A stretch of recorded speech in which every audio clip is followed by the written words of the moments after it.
लेकिन थोड़ा अपनी वाणी का भी उपवास होना चाहिए। तो 1-2 घंटे मोबाइल का भी उपवास करना चाहिए।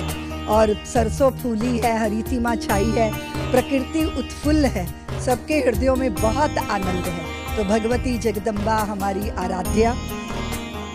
नमस्कार, आप देख रहे हैं सौगंध टीवी। परम पूज्य अगर बात की जाए तो ऋतंबरा दीदी हमारे साथ में है। बात चल्लेग्राम की अगर बात आती है तो सबसे पहले जो ध्यान है वो जाता है वृंदावन की ओर। अगर उसके साथ में और जगह पे देखा जाए तो यूपी के अंदर और मध्य प्रदेश के अंदर और हिमाचल के सोलन के अंदर भी, क्योंकि जगह जगह जो है वो वात्सल्यग्राम जो है वो दीदी के द्वारा स्थापित किए गए। नवरात्रे हैं तो सबसे पहले दीदी से बात कर लेते हैं। दीदी सबसे पहले तो जय माता दी। जय माता दी, जय माता दी। पहला शैलपुत्री का था। जानना ये चाहते हैं कि नवरात्रों का जो है ये जो, क्योंकि साल में 2 बार नवरात्रे आते हैं, दोनों नवरात्रों में क्या फ़र्क है? कोई फ़र्क नहीं, वो आश्विन के नवरात्रे हैं, ये चैत्र के नवरात्रे हैं। सबसे पहले तो मैं आपके चैनल के माध्यम से सबको वर्ष प्रतिपदा का, नए वर्ष का सबको मंगल कामना देती हूँ, शुभेच्छा देती हूँ। और बहुत ही आनंद का विषय है। पूरी भारत की धरती हरितिमा से भरी है और जंगलों में टेसू के फूल ऐसे खिले हैं जैसे माँ भारती ने अपनी मांग में सिंदूर भर लिया हो। और सरसों फूली है, हरितिमा छाई है, प्रकृति उत्फुल्ल है, सबके हृदयों में बहुत आनंद है। हम भारतीय नए वर्ष को 9 दिन तक नवरात्रे की पूजा करके, तप करके शक्ति को साधते हैं और फिर उस शक्ति को सृष्टि के कल्याण के लिए समर्पित करते हैं। तो भगवती जगदम्बा हमारी आराध्या, उनके चरणों में ये संक्रमण काल भी होता है आशा। और ये जो 2 ऋतुएं जब मिलती हैं तब बहुत सारे शरीर को भी कष्ट होते हैं, रोग होते हैं।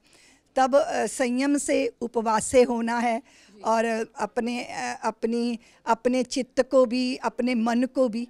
एक तो उपवास होता है कि हम भोजन का उपवास करते हैं, लेकिन थोड़ा अपनी वाणी का भी उपवास होना चाहिए।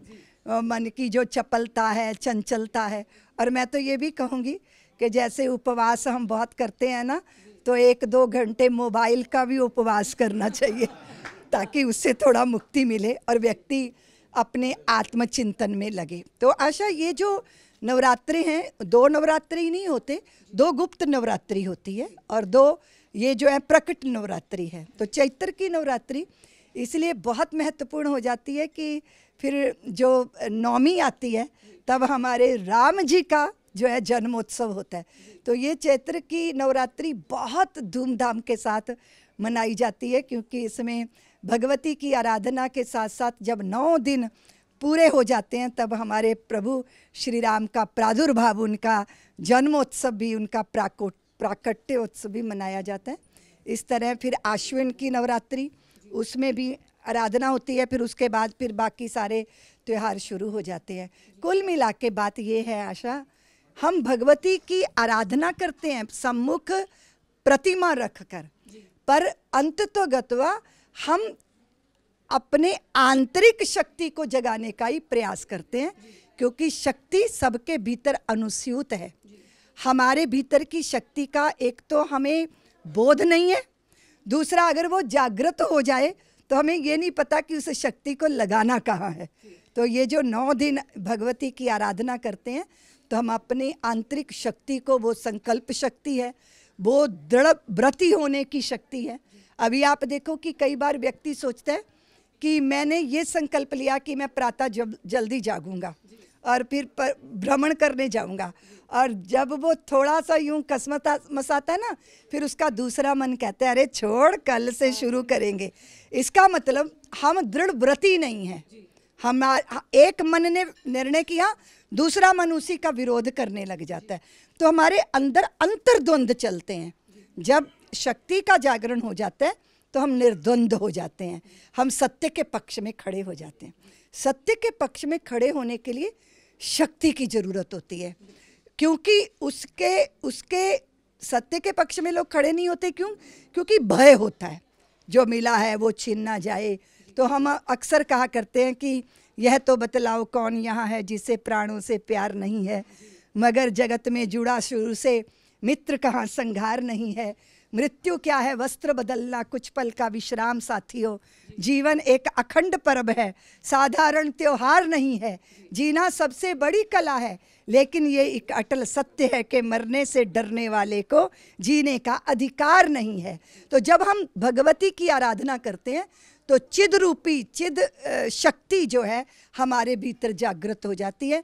हमें ये विवेक आ जाता है कि मरण धर्मा क्या है और अविनाशी क्या है, इसका विवेक हमें प्राप्त हो जाता है।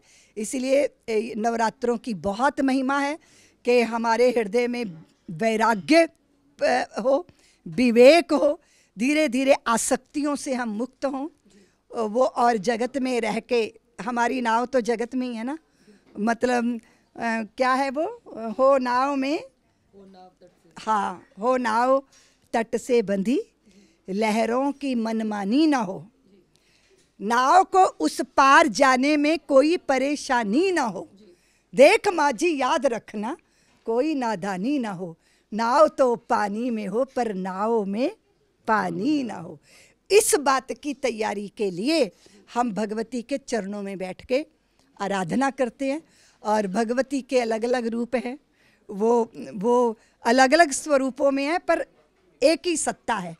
तो कभी वो ममतामयी माँ है, कभी रौद्र रूप धारण करने वाली दुर्गा है, और कभी वो हमारे भीतर के कलुष कलमश को ध्वस्त करने के लिए प्रेम की धारा को प्रवाहित करती है।